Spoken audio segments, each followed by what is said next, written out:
সকালের প্রচণ্ড ব্যস্ততার মধ্যে ছেলের অফিস, হাজবেন্ডের কাজের ব্যস্ততার তাড়ায় আমি কিভাবে গুছিয়ে সবটা সামলে উঠি সেই গল্পই করতে এলাম আপনাদের সাথে।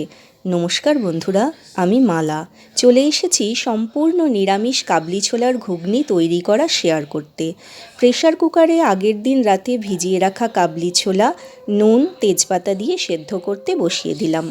অন্যদিকের গ্যাসে মুসুরির ডাল সেদ্ধ করতে আগেই বসিয়েছি, একটু নুন, ওপর থেকে তেল আর কাঁচা লঙ্কা দিয়ে। ছেলে অফিসে ভাতের সাথে খেয়ে যাবে। 4-5টা সিটি দিয়ে প্রেশার কুকার নামিয়ে আগে কড়াইতে ছেলের জন্য আলু ভেজে নিয়ে সর্ষের তেল দিয়ে গোটা গরম মশলা ফোড়নে দিয়ে দেব। এবারে আদা কাঁচা লঙ্কা বাটা, টমেটো বাটা আর রেগুলার মশলা যেমন জিরের গুঁড়ো, ধনের গুঁড়ো, লঙ্কার গুঁড়ো, হলুদের গুঁড়ো আর হিং দিয়ে ভালো করে মশলা থেকে তেল ছেড়ে আসা পর্যন্ত কষিয়ে নেব।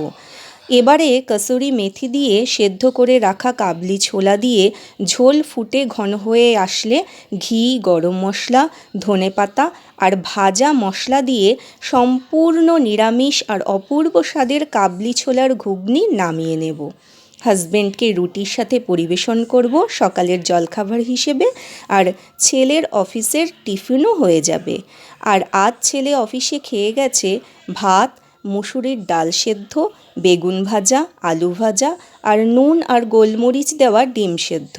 আপনাদের এই ঘুগনির রেসিপিটা কেমন লাগলো আমাকে কমেন্ট করে জানাবেন, এবং ভালো লাগলে একটা লাইক দিয়ে পাশে থাকবেন।